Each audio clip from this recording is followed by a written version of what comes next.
विरति पर आपण पुणी थे स्वागत करुचु। आज आम आलोचना सर करुचे लग्नाधिपति स्थिति किभଳି रहिले जड़े शुभ फल पाइपर तेरे विषय सर आउ कौन कहे देखंतु बड़ कथा हूँ जातक लग्नाधिपति बलवान हेबा आवश्यक। जड़े व्यक्ति जातक धनाधिपति उच्च बा धन भावटी अनुकूल अर्थात से फाइनेंशियली बहुत भल धन स्थान शुभ ग्रह अच्छा धनाधिपति उच्च अच्छी धन कारक ग्रह बृहस्पति भल स्थिति अच्छी फाइनेंशियली से बेनिफिटेड किंतु तांको लग्नाधिपति दुर्बल एवं लग्न अधिपति को कौन पाप ग्रह शनिकर बा मंगलकर राहुंकर दृष्टि अच्छी एवं लग्न में मध्य पाप ग्रह बसिचंती ताले आमे जानिबा तांकर स्वास्थ्य भल रहू को रिलेटेड प्रॉब्लम रहूची जो रिलेटेड ग्रह गुड़िक दुर्बल अच्छा से कारकत्व हिसाब से समस्या रोचे बा जड़े माने विशेषकर कोल्ड ड्रिंक्स सब कुल्फी हो आइसक्रीम हो या खाइबा भल पाती किंतु तांको लग्न रे चंद्र थाई नीच होईची बा चंद्र दुर्बल होईची एवं तांको थंडा दोष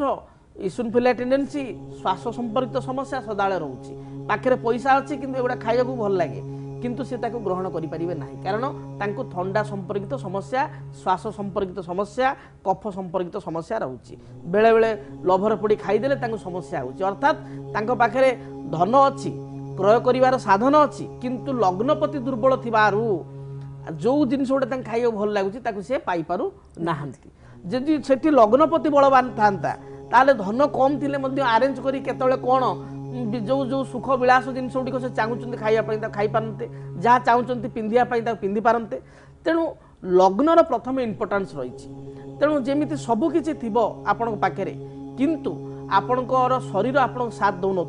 नाले किसी लाभ ना तेणु प्रथम लग्न स्वास्थ्य संपर्कित विचार करा जाए हेल्थ केमती रही स्ट्रेंथ केते अच्छी आयु केते अच्छी ये समस्त कथा को विचार करा जाए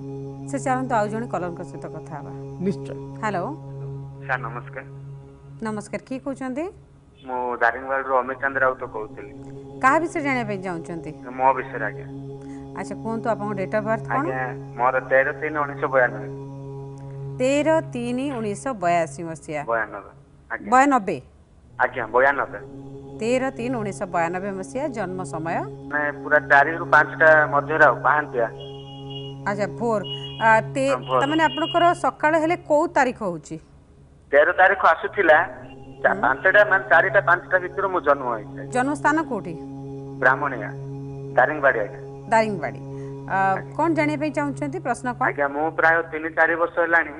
3 वर्ष हलानी आज्ञा जे कोन से एंट्रेंस देले मो फेल हो जाउछे से विषय टे जानिया चाहते आ मो केते चाकरीटा मिलियो मो सेटा जानिया चाहते मो अबे कौन पढिछंती कौन करूछंती मो अबे कॉम्पिटिटिव प्रिपेयर चलते आज्ञा रेलवे एसएससी बैंकिंग पाठ कौन पढिछंती आज्ञा बीएससी साइंस अच्छा प्लीज ठीक अच्छे हम सार को बुझिबा से विषय हेलो हां सर नमस्कार। नमस्कार जातक आद्रा नक्षत्र मिथुन राशि बोली जानिचंती मिथुन राशि आज्ञा मिथुन राशि की आज्ञा आज्ञा एवं जातक रे जदि लग्न को विचार करिबा देखंतु 4टा रु 5टा ये गोटे 1 आवर टाइम आ देले घंटा कर टाइम हो गला 60 मिनिट रो कथा हो गला तेणु जदि आम 4:30 रु अधिक धरुचु समान 4:29 रु आम अधिक धरुचु ताले कुंभ लग्न आसी जाउची जदि 4:29 रु कम धरुचु ताले हमको आसुची मकर लग्न लग्न कौन थिला जातक रे किछ आईडिया अछि जातक ना कि आज्ञा जातक नाही बिल्कुल अच्छा जातक ना तो घनश्याम राउत ना ना ना नो जातक रे लग्न कौन किछ आईडिया अछि कि जेमति राशि अछि मिथुन राशि आईडिया अछि लग्न कौन लग्न तो सर मो भी जानि न सर जानि ना देखंतु एटी जोड़िए लग्न रो कथा आसुची देखंतु जदि कुंभ लग्न को आमे विचार को नेबा ताले से हिसाब रे मु प्रेडिक्शन करिवि ताले बापा तांकर बापांक संपत्ति न पाई कि आउ जगे आसिकरी घर द्वार करी रहिले बुझि परछुती किबा कार पुओ हेले जदि मकर लग्न को विचार करिवा ताले बापा तांको बापा अर्थात जेजेंको संपत्ति रे घर द्वार करी अछंती कोटा घटना या भितरे हां पाइछंती ताले आमे मकर लग्न हिसाब रे धरिबा तो मकर लग्न जदि विचार करिवा ताले मकर लग्न हिसाब रे वर्तमान प्रश्न होची जे कर्म कोठी तुम स्थिर भाव रे करि पारु ना हो कर्माधिपति होचंती जातक रे शुक्र शुक्र ए जातक रे जो देखिबा द्वितीय स्थान रे थाई रवियुक्त होचंती एवं शुक्र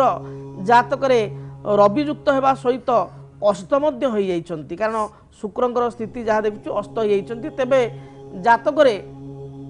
कर्म जदि आम देखा ताले 22/4/2018 पर कर्म हेतुक अपरच्युनिटी आसीबो, जॉब अपरच्युनिटी आसीबो एवं 21/11/2018 पूर्वर 21 नवेम्बर 18 पूर्वर निश्चय कर्म प्राप्ति होइजिबो। तेबे कर्म मुख्यतः कौन टेक्निकल सेक्टर रे करिवार यथेष्ट जोग रही किंबा कर्म विशेषकर कौन फाइनेंशियल जॉब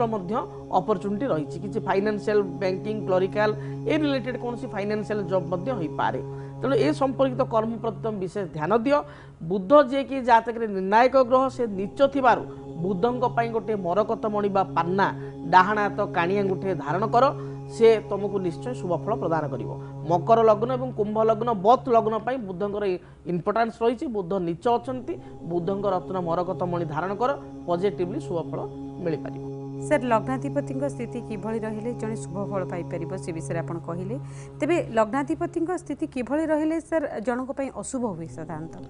जदि जनकर लग्न धरंतु संधि लग्न होइछि। आमे पूर्व संधि लग्न विषय आलोचना करिछु। जदि जनकर लग्न संधि लग्न अछि माने 29 डिग्री 2 डिग्री मध्य आमे धरिबा गोटे संधि लग्न, ताहले सेठी आइदर लग्न वृद्ध अवस्था रहिला किंबा जदि 2 डिग्री भितर अच्छी बाल्य अवस्था रहा 0 ରୁ 2 भितर बाल्य अवस्था रहा से क्षेत्र में गोटे साधारण भाव में गोटे चपल शिशुटे सी कौन सी डिसीजन नहीं पारे। चपल पिला गोटे 7 वर्ष 8 वर्ष पिला 5 वर्ष पिला कौन डिसीजन नब चपल एवं जड़े बहुत वृद्ध हो एकदम जीर्ण अवस्था को आसीगले विचार शक्ति लप हो। तेणु लग्न सदाबले मीडियम पार्ट रहा दरकार। अति कम रे 12 डिग्री 13 डिग्री आरंभ करी 10 डिग्री आरंभ करी 20-22 डिग्री भितर रहा अत्यंत शुभप्रद होता है। से भाई लग्नाधिपति जदि गोटे जातक 10 डिग्री आरंभ करी 22 डिग्री मध्य अच्छा 20 डिग्री 22 डिग्री मध्य अच्छा पॉजिटिवली सी बेनिफिटेड होता। लग्नाधिपति जदि लग्न स्थान ठारू तृतीय षष्ठ किंबा आपणकर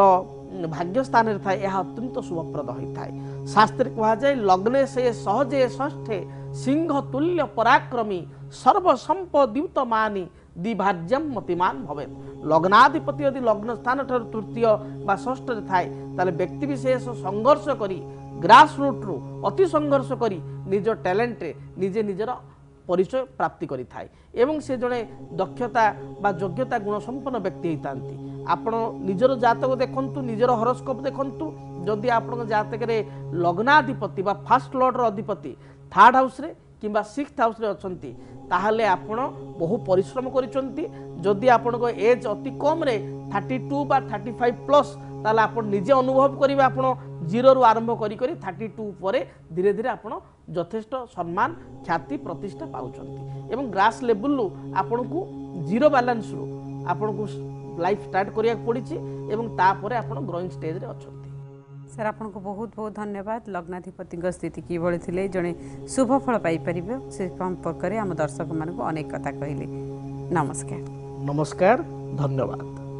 दर्शक बंधु जदि आपण मन में किसी प्रश्न अच्छी जहाँ आप कार्यक्रम रे आलोचना करिया चाहती ताहले आपण हमको कॉल करंतु किंबा हमको चिट्ठी लिखंतु। ज्योतिर्विद doctor Bhavani Shankar Mahapatra, Budheswari colony, plot number 12, Bhubaneswar. Phone number 0674 657 4249। Website श्रीजगन्नाथastro.com।